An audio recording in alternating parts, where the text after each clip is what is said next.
الحمد لله نحمده ونستعينه ونستغفره ونؤمن به ونتوكل عليه ونعوذ بالله من شرور أنفسنا ومن سيئات أعمالنا من يهده الله فلا مضل له ومن يضلله فلا هادي له ونشهد أن لا إله إلا الله وحده لا شريك له ونشهد أن سيدنا ومولانا محمدا عبده ورسوله صلى الله تعالى عليه وعلى آله وأصحابه وأزواجه وذرياته وأهل بيته وبارك وسلم تسليما كثيرا كثيرا. أما بعد فأعوذ بالله من الشيطان الرجيم. بسم الله الرحمن الرحيم. يا أيها الذين آمنوا ادخلوا في السلم كافة ولا تتبعوا خطوات الشيطان إنه لكم عدو مبين.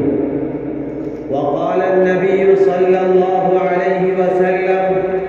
تركت فيكم أمرين لن تضلوا ما تمسكتم بهما من بعدي كتاب الله وسنتي. صدق الله مولانا العظيم وصدق رسوله النبي الكريم. بزرگان محترم، حاضرین مجلس، عزیز دینی اور ایمانی بھائیوں اور نوجوان ساتھیوں، سب سے پہلے تو ہمیں اللہ رب العزت کی بارگاہ میں شکر ادا کرنا چاہیے کہ اس پروردگار عالم نے ہمیں مسلمان بنایا ہے اور اس نے اس کے گھر میں حاضر ہونے کی توفیق عطا فرمائی ہے. یہ اللہ کی بہت بڑی نعمت ہے. ظاہر ہے کہ بہت سے افراد ہیں جو اس نعمت سے محروم ہوں گے. ہمیں یہ نعمت عطا کی گئی ہے تو اس پر اللہ رب العزت کا شکر ادا کرنا یہ ہماری ذمہ داری ہے. اور جب مومن بندہ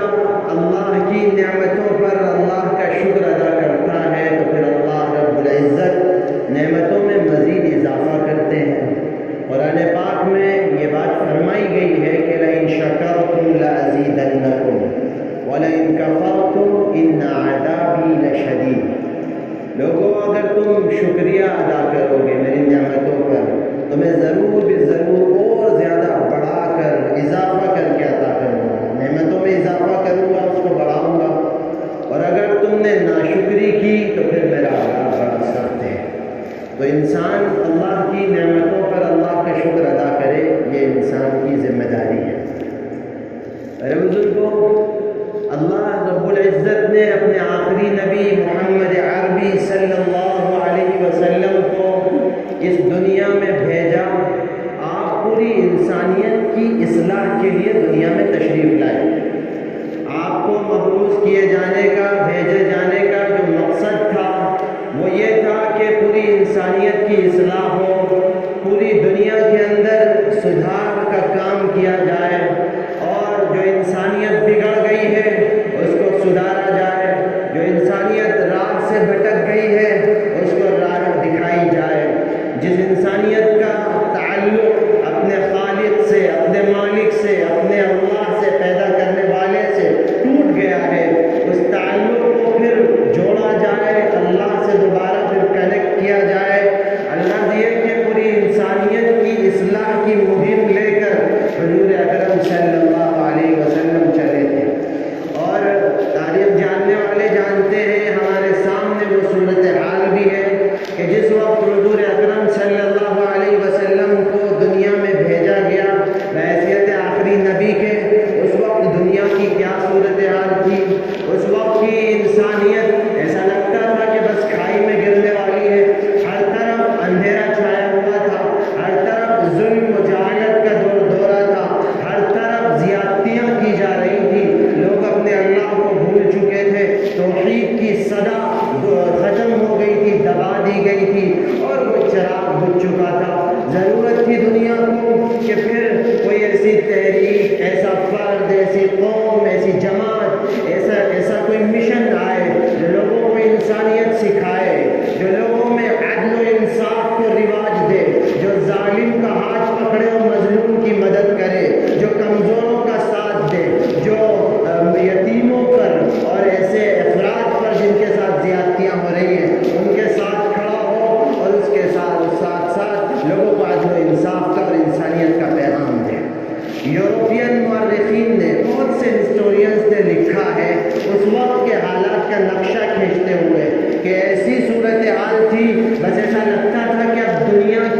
ساتھ لپیٹ دی جائے گی، اب انسانیت کا خاتمہ ہو جائے گا۔ اور اس وقت بھی پھر افراد نے، لوگوں نے یہ سمجھ لیا تھا کہ بس اب جو انسان جس طرح زندگی گزار رہا ہے، جو بظاہر تو انسان ہے لیکن اس کے اندر کی انسانیت رخصت ہو چکی ہے، دنیا کا نظام ایسے ہی چلتا رہے گا۔ لیکن اللہ رب العزت نے حضور اکرم صلی اللہ علیہ وسلم کو مکہ مکرمہ میں بھیجا، اور آپ صلی اللہ علیہ وسلم نے یہ اعلان کیا کہ یا ایھا الناس انی رسول اللہ الیکم جمیعا۔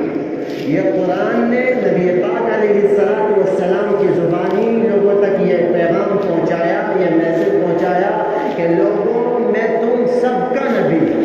یعنی اصلاح کی جو شروعات ہوگی، جو کام ہوگا، وہ پوری انسانیت کے لیے ہوگا، کسی خطے کے لیے، کسی علاقے کے لیے، کسی ملک کے لیے، کسی قوم کے لیے، کسی خاندان کے لیے محدود نہیں، بلکہ فرمایا گیا کہ انی رسول اللہ الیکم جمیعا، میں تم سب کی طرف نبی بنا کر بھیجا گیا ہوں۔ اور اس کے بعد پھر ابتدا ہوئی مکہ مکرمہ سے، اور دھیرے دھیرے اس مشن کو چلایا گیا، اور افراد حلقہ اسلام میں داخل ہوتے رہے، اور مکہ مکرمہ میں ایک طرف پریشانیاں جھیلتے رہے، جو صورتحال پیش آتی رہی اس کا مقابلہ کرتے رہے، دوسری طرف اللہ کے پیغام کو اللہ کے بندوں تک پہنچاتے رہے، تکلیف بھی برداشت کرتے رہے۔ حضرت رسول اکرم صلی اللہ علیہ وسلم کو طرح طرح کی تکلیف دی گئی، آپ کے صحابہ کو ستایا گیا، اور اس کے بعد پھر ہوتے ہوتے 13 سالہ زندگی کے بعد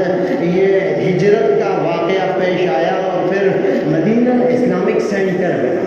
اور پھر یہاں سے اسلام کا پیغام نکلا۔ یہی مشن لے کر لوگ الگ الگ علاقوں میں، الگ الگ زمینوں میں، الگ الگ ملکوں میں جاتے رہے۔ یہ کون افراد تھے؟ یہ رسول اکرم صلی اللہ علیہ وسلم کے تربیت یافتہ صحابہ تھے۔ یہ آپ کے مدرسے میں، آپ کی یونیورسٹی میں، آپ کے کالج میں، آپ کے اسکول میں تعلیم حاصل کرنے والے افراد تھے، جن کو تھوڑے ہی عرصے میں دنیا نے ہاتھوں ہاتھ لیا۔ حالانکہ دنیا جانتی ہے کہ حضور اکرم صلی اللہ علیہ وسلم کی تعلیم سے پہلے اور آپ کی بعثت سے پہلے جو صورتحال عرب کی تھی، جو صورتحال اس خطے کے، اس علاقے کے افراد کی تھی، لوگ جانتے تھے کہ یہ ایسے افراد ہیں جو صحرا میں رہنے والے، اونٹوں اور بکریوں کے چرانے والے۔ لیکن جب انہوں نے اللہ رب العزت کے پیغام کو لیا، اللہ کے نبی صلی اللہ علیہ وسلم کی تعلیمات پر عمل کیا، حضور اکرم صلی اللہ علیہ وسلم کی سنتوں پر عمل کیا، اور آپ کی تربیت میں وہ رہے، اللہ رب العزت نے ان کو زمین کی تہ سے نکال کر آسمان کی بلندیوں پر رکھ دیا، اور اس کے بعد دنیا دیوانہ وار ان کا استقبال کرنے لگی، ان کو ہاتھوں ہاتھ لینے لگی۔ لوگ یہ چاہتے تھے کہ وہ افراد ہماری زمینوں پر آئیں، تاکہ ہماری زمین میں عدل ہو، انصاف ہو، ہمدردی ہو، بھائی چارہ ہو، محبتیں ہوں، انسانیت ہو، چونکہ یہ پیغام تھا جو حضور اکرم صلی اللہ علیہ وسلم لے کر آئے تھے۔ اور دنیا جانتی ہے کہ جب تک نبی پاک علیہ السلام کے صحابہ یا آپ کے غلام اور ان کے بعد کے جو افراد رہے جنہوں نے حضور اکرم صلی اللہ علیہ وسلم کی تعلیمات کو اختیار کرتے ہوئے دنیا کو راہ دکھائی، وہ کام کرتے رہے، وہ حکومتیں کرتے رہے، وہ اپنی زندگی گزارتے رہے، دنیا پرامن رہی، ہر طرف امن سلامتی لوگ محسوس کرتے رہے، ہر طرف اطمینان رہا، اور وہ قوم بھی عروج پر رہی جس نے حضور اکرم صلی اللہ علیہ وسلم کی تعلیمات کو اختیار کیا، اسی کے مطابق زندگی گزارتے رہے۔ اگر ہم آج کے معاشرے پر نظر ڈالتے ہیں، ہم آج کے حالات دیکھتے ہیں، پوری دنیا کی ہم بات کریں، کسی ایک ملک کی، کسی ایک علاقے کی، کسی ایک خطے کی نہیں، پوری دنیا کی اگر ہم بات کریں، اور اس کے بعد پھر تاریخ کے آئینے میں ہم جھانکیں، اپنے معاشرے کا ہم جائزہ لیں، ایک ایک فرد اپنے طور پر اپنے آپ کا جائزہ لے، عالمی سطح پر، انٹرنیشنل لیول پر جائزہ لیا جائے، علاقائی سطح پر یعنی نیشنل لیول پر، لوکل لیول پر اگر جائزہ لیا جائے تو ضرورت ہے کہ معائنہ کیا جائے مدنی معاشرے سے، مدنی سوسائٹی سے، یعنی جو معاشرہ اس وقت مدینے کا تھا اور جہاں سے پوری دنیا کی اصلاح کا مشن چلا تھا، اور جہاں سے یہ پیغام چلا تھا کہ پوری انسانیت کے سدھار کا کام کرنا ہے، زمین میں کسی طرح کا کوئی بگاڑ، کوئی فساد، خدا کی کوئی نافرمانی نہیں رہنے دینا، اصلاحی کام کرنے ہیں۔ اگر ہم اپنے معاشرے کا جائزہ لیں اور اپنے معاشرے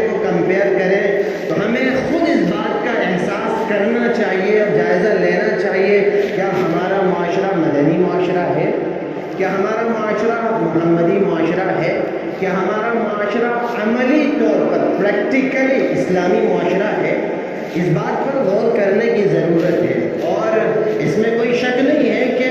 یہ جو صورتحال ہوگی، جب ہم جائزہ لیں گے اپنے آپ کا، اپنی قوم کا، اپنے گھر والوں کا، اپنے علاقے کا، علاقائی سطح پر، عالمی سطح پر، جس لیول پر بھی ہم لیں گے، اور اس پر جب ہم غور کریں گے اور اسی انداز میں ہم اپنی قوم میں اصلاحی کام کریں گے، اپنے آپ سے شروعات کریں گے، اپنے گھر والوں سے، پھر بات گھر والوں تک پہنچائیں گے، پھر دیگر افراد تک پہنچائیں گے، جب اس طریقے سے اصلاحی کام ہوگا اور اسی چیز کو بنیاد بنا کر کہ جو رسول اکرم صلی اللہ علیہ وسلم کا دور تھا، آپ کے صحابہ تھے، اور اس کے بعد کے جو افراد رہے جنہوں نے ان تعلیمات کو پوری قوت کے ساتھ پکڑے رکھا اور اس پر عمل کرتے رہے، جو صورتحال ان کی رہی، چاہے وہ حکومتوں کی ہو، چاہے وہ بلندیوں کی ہو، چاہے وہ کامیابیوں کی ہو، جو بھی صورتحال ہوگی، ظاہر ہے کہ اللہ رب العزت ہمیں عطا فرمائیں گے۔ اللہ رب العزت نے قرآن پاک میں ارشاد فرمایا، لقد کان لکم فی رسول اللہ اسوۃ حسنہ۔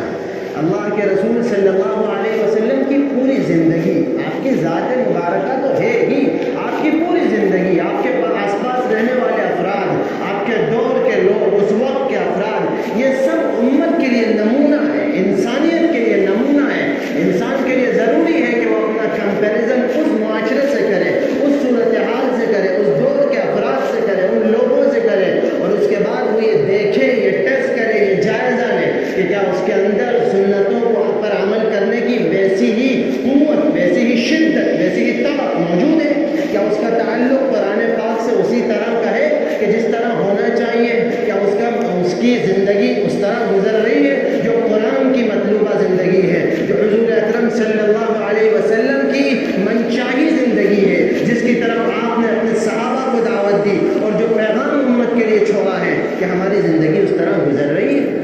کہ ہمارا معاشرہ اس طرح عمل پیرا ہے، کہ ہماری وہی صورتحال ہے۔ اور افسوس صد افسوس کہ حقیقی صورتحال وہ نہیں ہے۔ ہم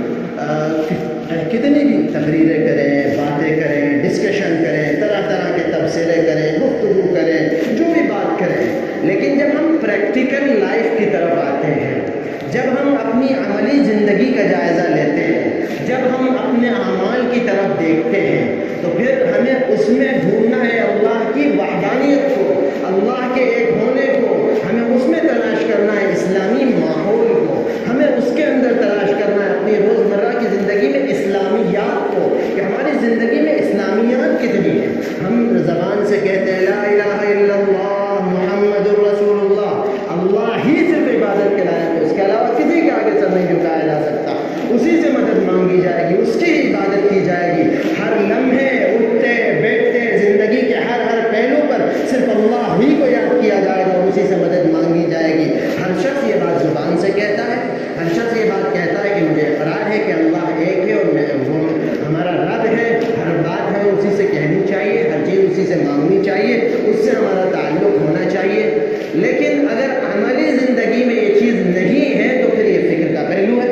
اس پر پھر فکر کرنے کی ضرورت ہے، اس پر غور کرنے کی ضرورت ہے، اور اس توحید کے پیغام کو اپنی زندگی میں عملی طور پر اتارنے کی ضرورت ہے، کہ ہماری زندگی اسلامی سانچے میں ڈھلی ہوئی ہو، ہماری زندگی اسلامی طرز عمل پر ہو، ہماری زندگی شریعت مطہرہ کے پیمانے پر پوری اترتی ہو، ہماری صورتحال یہ نہ ہو کہ ہم اپنی مرضی کے مطابق جو جس پر چاہیں عمل کر لیں اور جو کام ہم چاہیں وہ کر لیں، جب ہمیں معلوم ہو، جب ہمیں محسوس ہو، جب کبھی ہمارا دل چاہے تو ہم پھر شریعت پر عمل کر لیں، باقی ہم شریعت کو طاق پر رکھ دیں۔ یہ صورتحال اگر ہوگی تو پھر ظاہر ہے کہ کامیابی نہیں مل سکتی۔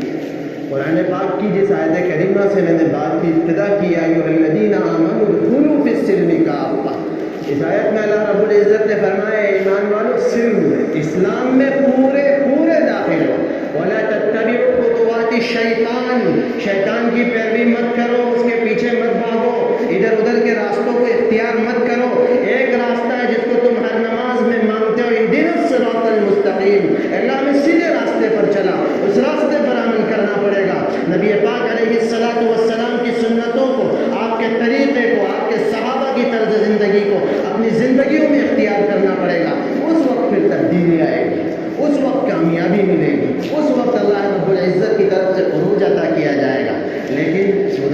اس سے مختلف ہو، مسلمان کی صورتحال یہ ہو کہ وہ مسجد میں مسلمان ہو، مسجد میں شریعت کا پاس و لحاظ کرتا ہو، اور کبھی کسی موقع پر شریعت کا پاس و لحاظ کرتا ہو، لیکن اس کے بعد پھر وہ شریعت کو طاق پر رکھ دیتا ہو، وہ اس کے شادی بیاہ کے معاملات ہوں، گھر کا کوئی معاملہ ہو، زندگی کا کوئی عمل ہو، وہ پھر شریعت کو بھول کر اپنی من مرضی چلانے لگتا ہو، تو پھر ظاہر ہے کہ جب شریعت سے مزاج میچ نہیں ہوگا، میل نہیں کھائے گا، تو پھر ہمارا معاشرہ صحیح معاشرہ باقی نہیں رہ جائے گا۔ اس کی مثال یوں سمجھیے کہ ایک مریض ہے، ایک پیشنٹ ہے جس کو بلڈ کی ضرورت ہو، اور اس کا مثال کے طور پر بی پازیٹیو، ایک ایگزامپل، ایک مثال ہے کہ بی پازیٹیو اس کا بلڈ گروپ ہے، اور اسے 1 بوتل خون کی ضرورت ہے، اس کی باڈی میں 4 بوتلیں خون مثال کے طور پر موجود ہے۔ اب اگر انسان یہ سوچے گا کہ 1 بوتل خون ایسا چڑھا دیا جائے جو اس کے گروپ سے میچ نہیں کرتا ہو، وہ خون میں جا کر ملے گا تو خود بخود تبدیل ہو جائے گا، کیا یہ ممکن ہے؟ ہرگز ممکن نہیں ہے۔ ممکن ہے کہ اس کو ریئیکشن ہوگا، اور بہت ممکن ہے کہ اس کی موت بھی واقع ہو جائے۔ تو پھر یہ کیسے ممکن ہے کہ ہم تھوڑی سی شریعت کو اختیار کر لیں اور یہ سوچیں کہ ہمارے مزاج کے مطابق معاملات بن جائیں تو کام چل جائے گا؟ تو پھر یہ ممکن نہیں ہے۔ جب دنیاوی کسی معاملے میں یہ بات ممکن نہیں ہے تو شریعت کے اعتبار سے بھی پھر یہ ضروری ہے ادخلوا فی السلم کافہ، جو دائرہ بتا دیا گیا اس سے باہر نہیں نکلنا، اس پر عمل کرنا ہے۔ اور ہونا تو یہ چاہیے تھا کہ ایک سنت پر عمل کرنے میں کمپٹیشن کی صورتحال ہو، جیسے ہمارے نوجوانوں میں فیشن کو اختیار کرنے میں کمپٹیشن ہوتا ہے، مقابلہ آرائی ہوتی ہے، اور اس کے بعد پھر شو آف ہوتا ہے، ایسے سنتوں پر عمل کرنے میں ہماری کیفیت ہونی چاہیے تھی۔ حالات اسی کا تقاضا کرتے ہیں، وقت یہی مطالبہ کرتا ہے کہ امت مسلمہ کا ایک ایک فرد، ایک ایک نوجوان، ایک ایک انسان بالکل طے کر لے کہ سنتوں کو کسی قیمت پر چھوڑنا نہیں ہے، سنت ایک ایک سنت پر ہمیں عمل کرنا ہے، شریعت کے ایک ایک حکم پر ہمیں عمل کرنا ہے۔ دنیا ناراض ہوتی رہے، معاشرہ کچھ کہتا رہے، اللہ رب العزت کا پیغام کیا ہے، اللہ کا حکم کیا ہے، نبی پاک علیہ السلام کی تعلیم کیا کہتی ہے، آپ کی حدیثیں کیا کہتی ہے، ہمیں اس کا دھیان رکھنا ہے، اس کا خیال رکھنا ہے۔ جب ہم اللہ رب العزت کو راضی کر لیں گے، اس کا خوف ہمارے دلوں میں پیدا ہو جائے گا، اور اللہ رب العزت کا لحاظ اور نبی پاک علیہ السلام کی تعلیمات کا، آپ کی حدیثوں کا لحاظ ہماری زندگی میں آ جائے گا، تو پھر ہم دیکھیں گے کہ پوری دنیا ہمارے اعتبار سے ہمارا لحاظ کرے۔ ہمارے افراد یہ کہتے ہیں کہ ہمیں دشواری ہوتی ہے نماز پڑھنے میں، ہمیں دشواری ہوتی ہے کہیں سفر میں قرآن کی تلاوت کرنے میں۔ یہ ہماری اپنی تھنکنگ ہے، یہ ہماری اپنی سوچ ہے۔ ذمہ داری تو یہ تھی کہ ایک ایک فرد تک قرآن کا پیغام پہنچانا ہے، ذمہ داری تو یہ تھی کہ ایک ایک انسان تک اسلام کا پیغام پہنچانا ہے، ذمہ داری تو یہ تھی کہ ایک ایک انسان تک دنیا کے ہر خطے میں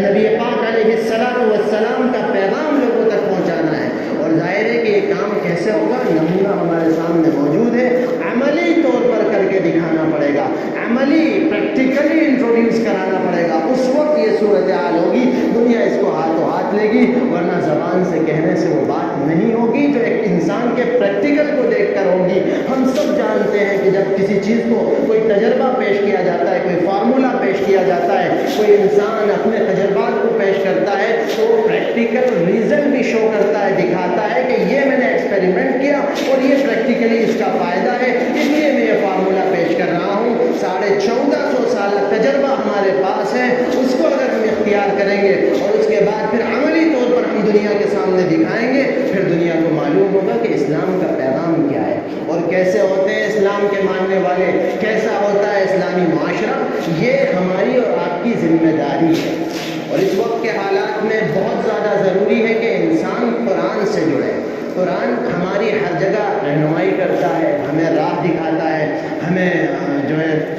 جو بھی موقع ہو اس کے اعتبار سے قرآن ہماری رہنمائی کرتا ہے۔ لیکن قرآن سے ہمارا تعلق صرف رمضان تک ہو،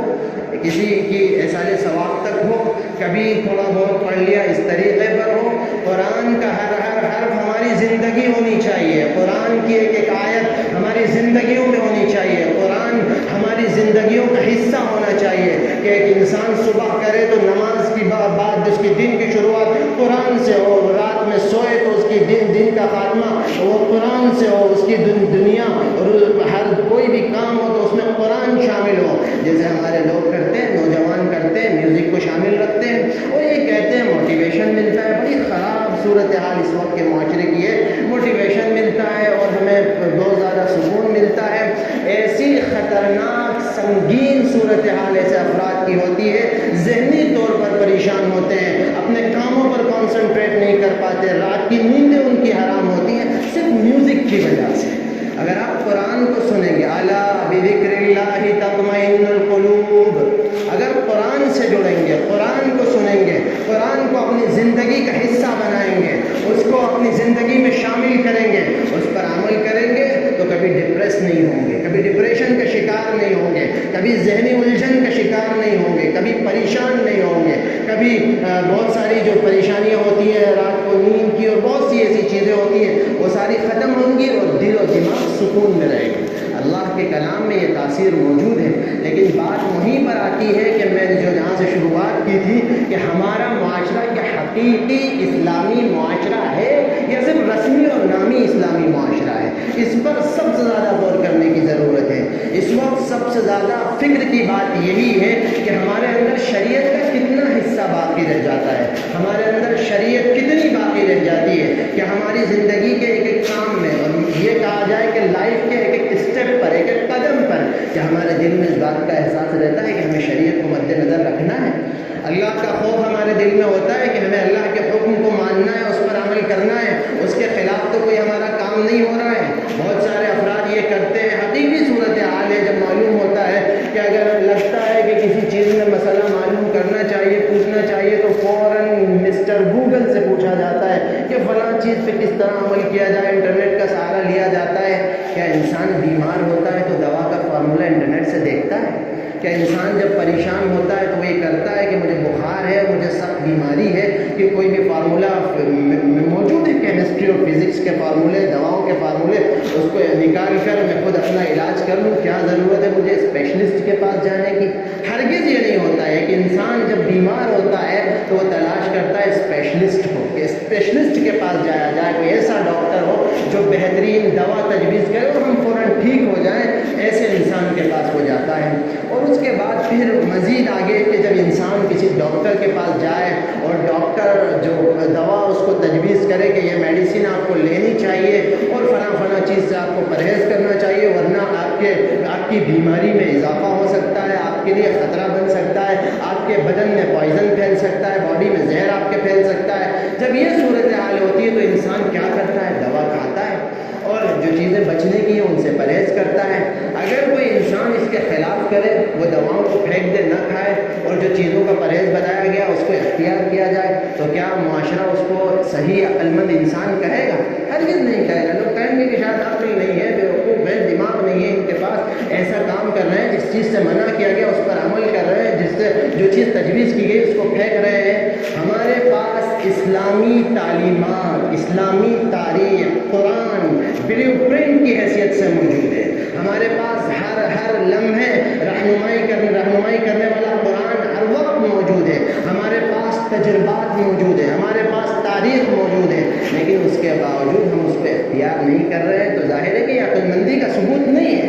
عقل مندی تو یہ ہوگی کہ ہم اس کو اپنی زندگیوں میں اختیار کریں اور اس کا کوئی حصہ بھی، ہماری زندگی کا کوئی حصہ بھی اس سے خالی نہ رہنے پائے. یہ صورتحال ہمارے اندر پیدا ہونی چاہیے. اور ظاہر ہے کہ جب ہمارے اندر اس وقت یہ فکریں پیدا ہوں گی تو پھر ہمارے اندر اللہ رب العزت ہمارے ایمان کو مضبوط کریں گے، ہماری نسلوں کے ایمان محفوظ ہوں گے، ہمارے بچوں کے ایمان محفوظ ہوں گے. ورنہ اس وقت کی جو کارروائیاں ہیں، جو پلاننگز ہیں، جو منصوبے بندی ہے، وہ بس یہ ہے کہ بچوں کے دلوں سے ایمان ختم کر دیا جائے، نبی پاک علیہ السلام کی اہمیت کو ختم کر دیا جائے، قرآن کی عظمت کو ان کے دلوں سے نکال دیا جائے، اور اسلامی غیرت اور اسلامی حمیت کا جو حصہ ان کے اندر باقی ہے وہ چوز کر پھینک دیا جائے. یہ صورتحال اس وقت کی ہے. ہر طرف یہ کوششیں ہو رہی ہیں. یہ کوششیں ایجوکیشنل انسٹیٹیوٹ میں ہو رہی ہیں، یہ کوششیں بڑی بڑی کمپنیوں میں ہو رہی ہیں، یہ کوششیں ایک طرف ایجوکیشن سے ہو رہی ہیں، دوسری طرف ہاسپٹلٹی سے ہو رہی ہیں، اور تیسری طرف معاشی طور پر فائنینشیلی جو لوگ پریشان ہیں ان کو الجھانے کے ساتھ ان کو الجھا کر یہ کوشش کی جا رہی ہے کہ ان کے اندر سے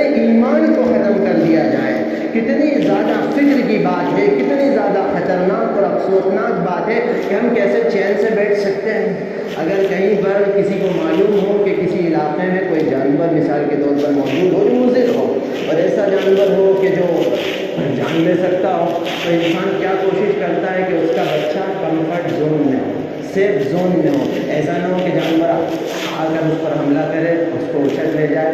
اس وقت یہی صورتحال ایمان کے ساتھ ہے۔ ایسے بہت سے افراد گھوم رہے ہیں، ایسی بہت سی چیزیں ہمارے سامنے دن اور رات آ رہی ہیں کہ جو ہمارے بچوں کے ایمان کے لیے بہت خطرناک ہے، ہمارے بچوں کے ایمان کے لیے بڑا خطرناک زہر ہے۔ تو ضروری ہے کہ اس کی فکر کی جائے، ضروری ہے کہ ان کے ایمان کی حفاظت کی فکر کی جائے۔ یہ بہت زیادہ ضروری ہے کہ ان کی ایمانی، اسلامی، دینی تربیت کی جائے۔ یہ ضروری ہے کہ ان کو ڈاکٹر اور انجینئر بھی بنایا جائے لیکن مسلمان بھی بنایا جائے۔ یہ ضروری ہے کہ ان کے دلوں میں توحید کے پیغام کو رچا اور بسا دیا جائے۔ یہ ضروری ہے کہ اللہ کی وحدانیت ان کے دلوں کے اندر ہو۔ یہ ضروری ہے کہ نبی پاک علیہ الصلوۃ والسلام کی سنتوں سے، آپ کی سیرت سے ان کو انٹروڈیوس کرایا جائے، ان کو متعارف کرایا جائے، اور اس کے بعد پھر ان کی تربیت اس طرح کی جائے کہ وہ ہر کام میں اللہ کا نام لے، چاہے وہ تعلیم ہو، چاہے وہ دنیا کا کوئی کام ہو، اس میں وہ اپنے اللہ کو یاد رکھیں، سنتوں کو یاد رکھیں۔ یہ وقت کی اہم ترین ضرورت ہے،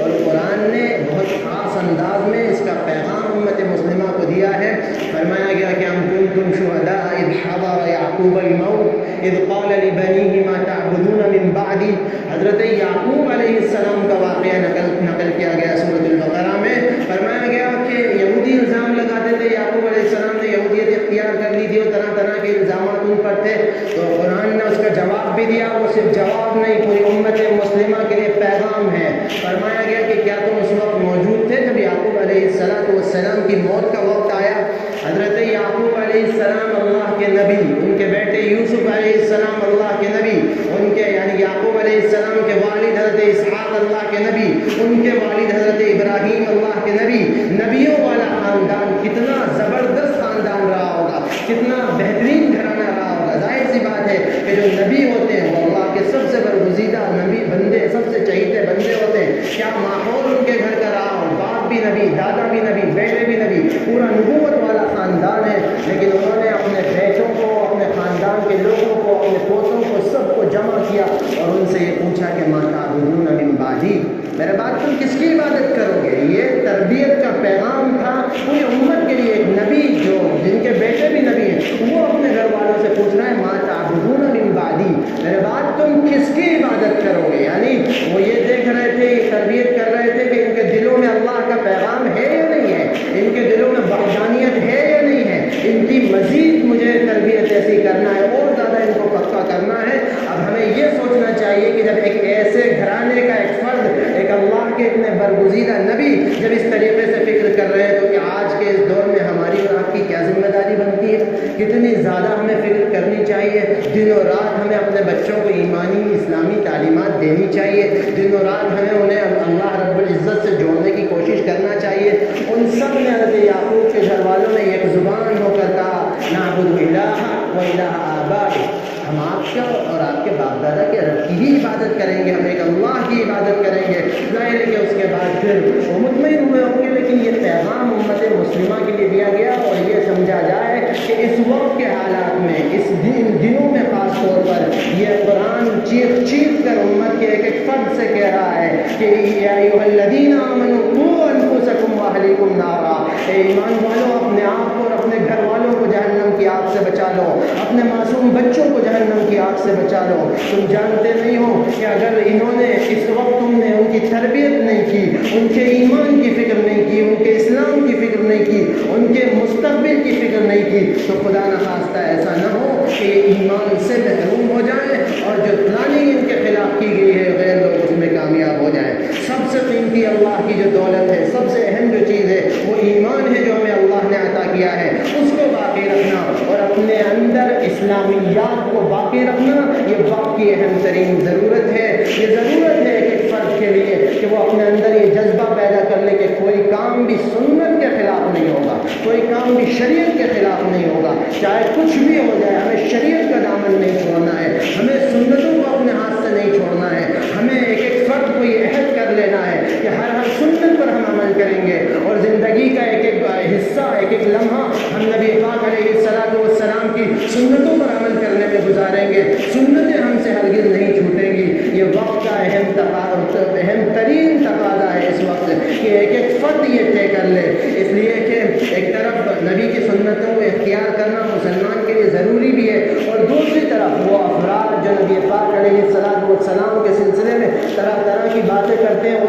یہ پیغام پہنچنا چاہیے کہ یہ محمد عربی صلی اللہ علیہ وسلم کو ماننے والے، یہ محمد عربی صلی اللہ علیہ وسلم سے سچی محبت کرنے والے، یہ ان کے دیوانے ہیں، یہ ان کی سنتوں پر عمل کرتے ہیں۔ اور اس کے بعد پھر نبی پاک علیہ السلام کا جو رحمتانہ پیغام تھا جو آپ لے کر آئے تھے، جو سلامتی کا پیغام آپ لے کر آئے تھے، جو امن کا پیغام آپ لے کر آئے تھے، جو انسانیت کا پیغام آپ لے کر آئے تھے، وہ پوری دنیا تک پہنچے گا اور دنیا کو اس آیت کا مفہوم پتہ چلے گا۔ وَمَا أَرْسَلْنَاكَ إِلَّا رَحْمَةً لِّلْعَالَمِينَ، آپ کو سارے جہانوں کے لیے رحمت بنا کر بھیجا گیا ہے۔ اس وقت ایک فرد کی یہ ذمہ داری ہے، ہم میں کا ایک فرد یہ طے کر لے، یہ عہد کر لے، پکا ارادہ کر لے کہ اس کو نبی پاک علیہ السلام کی ایک سنت پر عمل کرنا ہے۔ وہ دنیا میں کوئی بھی کام کرتا ہو، لیکن اس کے لیے ضروری ہے کہ سنتوں کا دامن ہاتھ سے نہ چھوٹے، شریعت کا دامن ہاتھ سے نہ چھوٹے۔ ایسا نہ ہو کہ ہم اپنے کاموں میں، اپنی زندگیوں میں، اپنی شادی بیاہ میں اور اپنی دیگر تقریبات میں شریعت کو طاق پر رکھ دیں اور اللہ کے رسول صلی اللہ علیہ وسلم کو ناراض کرنے والے کام ہم کریں۔ ظاہر ہے کہ پھر اللہ رب العزت کی طرف سے بربادی کے فیصلے ہوں گے، ہم اللہ کی رحمت سے محروم ہوں گے اور ہمارے ان کاموں میں شیطان کی انٹری ہوگی۔ اور ظاہر ہے کہ جب شیطان کی انٹری کہیں ہوگی تو پھر کام بگڑے گا، بنے گا۔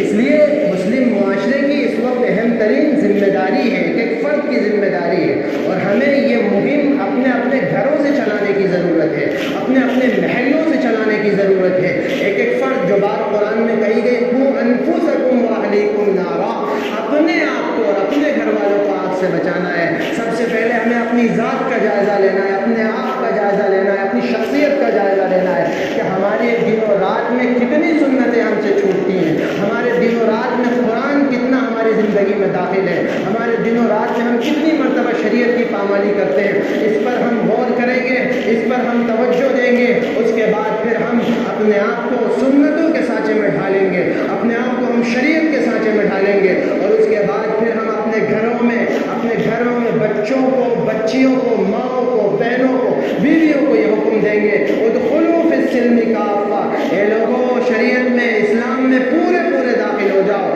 ایک فرد کی یہ ذمہ داری ہے کہ وہ اپنے گھروں میں یہ اعلان کرے اور ایک فرد سے یہ بات کہے، اپنے گھر کے لوگوں سے کہے، رشتہ داروں سے کہے، خاندان کے لوگوں سے کہے کہ ادخلوا فی السلم کافہ ولا تتبعوا خطوات الشیطان، اے لوگوں سلم میں، اسلام میں پورے داخل ہو جاؤ، شیطان کی پیروی مت کرو، اس کے پیچھے مت بھاگو، انہ لکم عدو مبین، وہ تمہارا کھلا دشمن ہے۔ اور اگر تم اس طرف آ جاؤ گے، یا ایھا الذین آمنوا آمنوا باللہ ورسولہ، ایمان والو اپنے ایمان کو رینیو کر لو، اللہ اور اللہ کے رسول پر ایمان لے آؤ۔ جب ہم اپنے ایمان کو رینیو کریں گے، جب ہم اپنا تعلق اللہ سے مضبوط کریں گے، جب ہم اپنا تعلق نبی پاک علیہ السلام کی سنتوں سے مضبوط کریں گے، جب ہماری زندگی میں شریعت پوری طرح داخل ہوگی اور ہماری زندگی شریعت کے سانچے میں ہوگی، تو پھر اللہ رب العزت ارشاد فرما رہے ہیں وَلَا تَهِنُوا وَلَا تَحْزَنُوا وَأَنْتُمُ الْأَعْلَوْنَ إِن كُنتُم مُّؤْمِنِينَ، افسوس مت کرو، غم مت کرو، افسردہ مت ہو، پریشان مت ہو، تم ہی سربلند رہو گے۔ لیکن ایک چھوٹے سے جملے میں شرط لگا دی گئی، ان کنتم مؤمنین، مومن کامل بننا پڑے گا، اپنے آپ کو تبدیل کرنا پڑے گا، اپنی زندگیوں کو بدلنا پڑے گا، اپنی زندگیوں میں سنتوں کو داخل کرنا پڑے گا، اس کے بغیر کام چلنے والا نہیں ہے۔ اگر شریعت کے ساتھ یہ کام کیا جائے گا، شریعت کو چھوڑا جائے گا، اس پر اگر عمل نہیں کیا جائے گا تو پھر ظاہر ہے کہ اللہ رب العزت کی طرف سے جو مدد آنی چاہیے، اللہ رب العزت کی طرف سے جو معاملات ہونے چاہیے وہ نہیں ہوں گے۔ اور پھر اگر انسان مانے گا اللہ کی بات کو، عمل کرے گا اللہ رب العزت کے احکام پر، مانے گا نبی پاک علیہ السلام کی تعلیمات کو، تو پھر اللہ رب العزت کی طرف سے مدد بھی آئے گی، اللہ رب العزت کی طرف سے دلوں کو مطمئن کر دیا جائے گا، اللہ رب العزت کی طرف سے قدموں کو جمع بھی دیا جائے گا۔ وَأَطِيعُوا اللَّهَ وَرَسُولَهُ وَلَا تَنَازَعُوا فَتَفْشَلُوا وَتَذْهَبَ رِيحُكُمْ وَاصْبِرُوا، اے لوگوں اللہ کی اور رسول اللہ صلی اللہ علیہ وسلم کی اطاعت کرو، آپسی انتشار، آپسی کوئی معاملہ مت کرو، اور اس کے ساتھ ساتھ وَاصْبِرُوا، صبر کا معاملہ کرو۔ اللہ رب العزت کی مدد کو صبر کے ساتھ اور نماز کے ذریعے سے حاصل کرتے رہو، ان اللہ مع الصابرین، اللہ رب العزت ایسے افراد کے ساتھ ہے۔ تو وقت کی اہم ترین ضرورت ہے، اس وقت کا یہ پیغام ہے، اور یہ ضروری ہے کہ اس پیغام کو ایک فرد لے کر جائے، یہ نہ ہو کہ یہ چیزیں صرف محدود رہ جائیں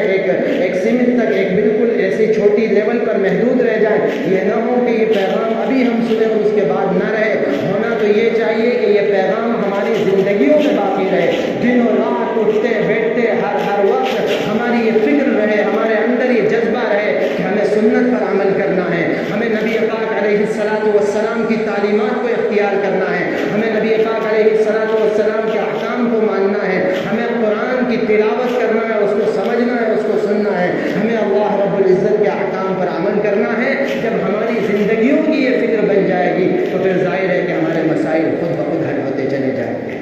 اور نبی پاک علیہ السلام سے سچی محبت کا یہ تقاضا ہے کہ ایک ایک انسان ان کی سنت کو اختیار کرے، ایک ایک انسان ان کی تعلیم پر عمل کرے، ایک ایک فرد ان کے راستے کو اختیار کرے۔ ساری چیزیں ہمارے سامنے موجود ہے، ضرورت صرف ہماری اپنی تبدیلی کی ہے، ہمارے اپنے عمل کی ہے، ہمارے اپنے چینج کرنے کی اپنے آپ کو، ہمیں بدلنے کی اپنے آپ کو ضرورت ہے، ہمیں اس راستے کو اختیار کرنے کی ضرورت ہے۔ وہ راستہ جو جاتا ہے جنت کی طرف، جو جاتا ہے آسانیوں کی طرف، وہ راستہ جو نبی پاک علیہ السلام نے دکھایا تھا، لیکن اس کے باوجود انسان اس راستے کو اختیار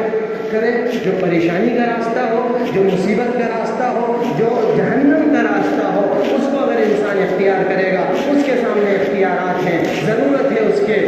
اس کو عقل سے سمجھنے کی ضرورت ہے، اس کو ذہن و دماغ سے غور کرنے کی ضرورت ہے، ورنہ خدا نخواستہ ایسی صورت حال نہ ہو کہ جس کے بارے میں قرآن میں فرمایا گیا لَهُمْ قُلُوبٌ لَا يَفْقَهُونَ بِهَا وَلَهُمْ أَعْيُنٌ لَا يُبْصِرُونَ بِهَا وَلَهُمْ آذَانٌ لَا يَسْمَعُونَ بِهَا کہ افراد ایسے ہیں جن کے پاس دل تو ہے لیکن سمجھ سے خالی ہیں، ان کی آنکھیں تو ہیں لیکن حق کو دیکھتے نہیں، اس راستے کو دیکھتے نہیں، اس پر جاتے نہیں، ان کے کان تو ہیں لیکن اس سے وہ حق بات سننا پسند نہیں کرتے، اس سے وہ قرآن کو نہیں سنتے، اس سے وہ اللہ کے کلام کو نہیں سنتے، اس سے وہ نبی پاک علیہ السلام کی حدیثوں کو نہیں سنتے۔ تو پھر قرآن آگے کہہ رہا ہے اولئک کالانعام بل هم اضل، ایسے لوگ جانور ہیں بلکہ ان سے زیادہ غیر گزرے ہیں، اولئک هم الغافلون، اس لیے کہ یہ اپنے اللہ سے، آخرت سے، شریعت سے، ہر چیز سے، اپنے انجام سے غافل ہے، اس لیے یہ بات قرآن پاک میں کہی گئی۔ تو ہمیں اپنے اندر یہ فکر پیدا کرنی ہے، ہمیں اپنے اندر یہ جذبہ پیدا کرنا ہے اور ہمیں اس کو نافذ کرنا ہے پریکٹیکلی۔ یہ اصلاحی مہم، اصلاحی مشن جو نبی پاک علیہ السلام لے کر آئے تھے اور جس کی ذمہ داری پوری امت کو دی گئی تھی، کنتم خیر امۃ اخرجت للناس تأمرون بالمعروف وتنہون عن المنکر وتؤمنون باللہ، لوگوں تم بہترین امت ہو، تمہیں چنا گیا، سلیکٹ کیا گیا، لوگوں کے لیے نکالا گیا ہے، کیوں؟ تأمرون بالمعروف، ایک ایک انسان کو ہر اچھائی کا تمہیں حکم دینا ہے، وتنہون عن المنکر، اور پوری دنیا کو ایک ایک برائی سے تمہیں روکنا ہے، وتؤمنون باللہ، اللہ پر تمہیں ایمان بھی رکھنا ہے۔ حدیث پاک میں ارشاد فرمایا گیا من رأى منکم منکرا فلیغیرہ بیدہ فإن لم یستطع فبلسانہ وإن لم یستطع فبقلبہ وذلک اضعف الایمان، فرمایا گیا تم میں سے کوئی بھی فرد اگر کوئی برا کام ہوتے ہوئے دیکھے تو بھی ہونا یہ چاہیے کہ وہ ہاتھ سے اس کو جا کر روک دے کہ مت کرو، غلط ہے، نہیں کرنا ہے۔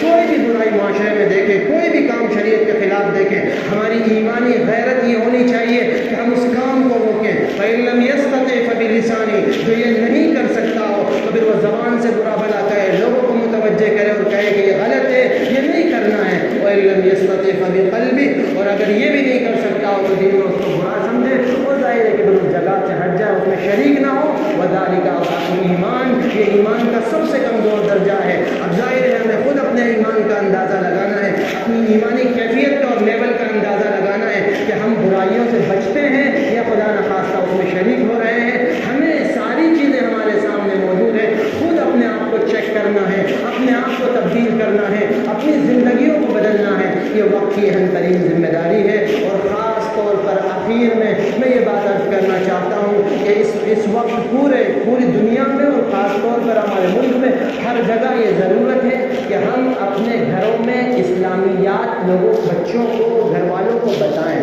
اور خاص طور پر اپنی بچیوں کی، اسلام کی، ان کے ایمان کی، اور بالکل کھل کر کہتا ہوں کہ ان کی عزت و آبرو کی فکر میں لگ جائیں۔ اس وقت جو تنظیمیں کام کر رہی ہیں، جو افراد کام کر رہے ہیں، وہ یہی چاہتے ہیں کہ لوگوں کو بے ایمان بنا دیا جائے، لوگوں کو بے حیا بنا دیا جائے۔ اور ظاہر ہے کہ جب انسان بے حیا ہوگا، بے شرم ہوگا، تو پھر نبی صلی اللہ علیہ وسلم نے فرمایا تھا کہ پھر وہ کچھ بھی کر سکتا ہے۔ اس لیے یہ فکر کرنے کی اہم ترین ضرورت ہے، کیونکہ ابھی کل مجھے کسی نے بتایا ہے ایک بہت بڑا فگر دیگر کسی خاص علاقے کا کہ اتنی بچیاں 1000 سے زیادہ بچیاں ٹارگیٹ پر ہیں جن کو لے کر جانا ہے۔ اس لیے اگر ہم بیدار نہیں ہوں گے، اگر ہماری اپنی غیرت نہیں جاگے گی، اگر ہمارے اندر ہماری اسلامی حمیت زندہ نہیں ہوگی تو پھر ظاہر سی بات ہے کہ اس کے بڑے نقصانات ہوں گے۔ اور اگر ہمارے اندر یہ فکر زندہ ہو جائے گی، اگر ہم خود بیدار ہو جائیں گے، اگر ہم خود اس کی فکر کرنے لگ جائیں گے تو پھر ظاہر ہے کہ اللہ رب العزت کی مدد بھی ہوگی اور پھر ہمارے بچوں اور بچیوں کی حفاظت بھی ہوگی۔ 3 پیغام آپ کو یہاں سے لے کر جانے ہیں۔ نمبر 1 تو یہ ہے کہ ہمیں فکر کرنا ہے اپنی تبدیلی کی اور اپنے گھر والوں کی تبدیلی کی، اپنے اندر شریعت اسلامیہ کو نافذ کرنے کی۔ اور دوسرے نمبر پر ہمیں فکر یہ کرنا ہے کہ ہمارا ایک ایک فرد، ہمارا بھائی، ہمارا بیٹا، ہماری بیٹی، ہماری ماں، بہن، بیوی، جو بھی ہو وہ سب سنتوں کو اختیار کر لیں، سنتوں کے مطابق زندگی گزاریں۔ اور تیسرے نمبر پر ہمیں فکر یہ کرنا ہے، خاص طور پر سب سے زیادہ اہم معاملہ، کہ ہمارے بچے اور ہماری بچیوں کا ایمان محفوظ ہو جائے، وہ اسلام پر باقی رہے، ان کا ایمان محفوظ ہو جائے۔ یہ وقت کی اہم ترین ضرورت ہے، ان کے دلوں میں اسلامی پیغام رچ بس جائے، وہ اللہ کی وحدانیت کا ہر وقت نعرہ لگاتے رہیں۔ یہ ذمہ داری ہے ہماری اور آپ کی۔ حضرت مولانا علی میاں صاحب رحمۃ اللہ علیہ نے فرمایا تھا، مسلمانوں اپنے بچوں کو ڈاکٹر بناؤ، انجینئر بناؤ، سائنٹسٹ بناؤ، بہت ضرورت ہے ایسے افراد کی، لیکن ضرورت ہے کہ اس سے پہلے مسلمان بنایا جائے، ضرورت ہے کہ اس سے پہلے ان کے دلوں میں ایمان کو داخل کرایا جائے، ان کے دلوں میں اللہ رب العزت کی وحدانیت کو ڈالا جائے۔ اس کے بعد پھر بے فکر ہو کر، مطمئن ہو کر انہیں جو پڑھانا ہے، جو تعلیم دینا ہے دے دینا ہے۔ تو یہ اس وقت کی ضرورت ہے، ہمیں یہ کرنا چاہیے۔ میں آپ سب سے بھی کہتا ہوں کہ ہمیں یہ کرنا چاہیے کہ ہم آج سے ابھی سے اپنے گھروں سے اس کی شروعات کریں، علاقائی سطح پر ہم یہ کام کریں کہ کوئی بھی کام شریعت کے خلاف ہمیں نہیں کرنا ہے۔ جب ہم میں کا ایک ایک فرد یہ عہد کر لے گا اور یہ پیغام لے کر جائے گا اور اس پر عمل کرے گا تو پھر ظاہر ہے اللہ رب العزت کی مدد ہوگی اور دنیا کی پوری صورتحال تبدیل ہوگی اور معاشرہ بھی تبدیل ہوگا۔ اور اس کے بعد پھر جو بات شروع میں کہی تھی کہ ہمیں یہ کمپیئر کرنا ہے کہ ہمارا معاشرہ مدنی معاشرہ ہے، قرآنی معاشرہ ہے، محمدی معاشرہ ہے، اس سے میچ کھاتا ہے یا نہیں کھاتا ہے۔ ہمارے سامنے سارے تجربات، ساری چیزیں موجود ہیں، اس کسوٹی پر ہمیں کھڑا اترنا ہے، اس کے مطابق اپنے آپ کو ڈھالنا ہے۔ پھر آخر میں یا ایھا الذین آمنوا ادخلوا فی السلم کافہ، اے ایمان والو سلم میں، اسلام میں پورے داخل ہو جاؤ۔ ولا تتبعوا خطوات الشیطان، شیطان کے راستوں کو، فیشن کو، دنیا کی کسی تہذیب کو اختیار مت کرو۔ انہ لکم عدو مبین، شیطان تمہارا کھلا دشمن ہے۔ اللہ رب العزت ہمارے اندر بیداری پیدا فرمائے، ہمیں سنتوں پر عمل کرنے کی توفیق عطا فرمائے۔ وآخر دعوانا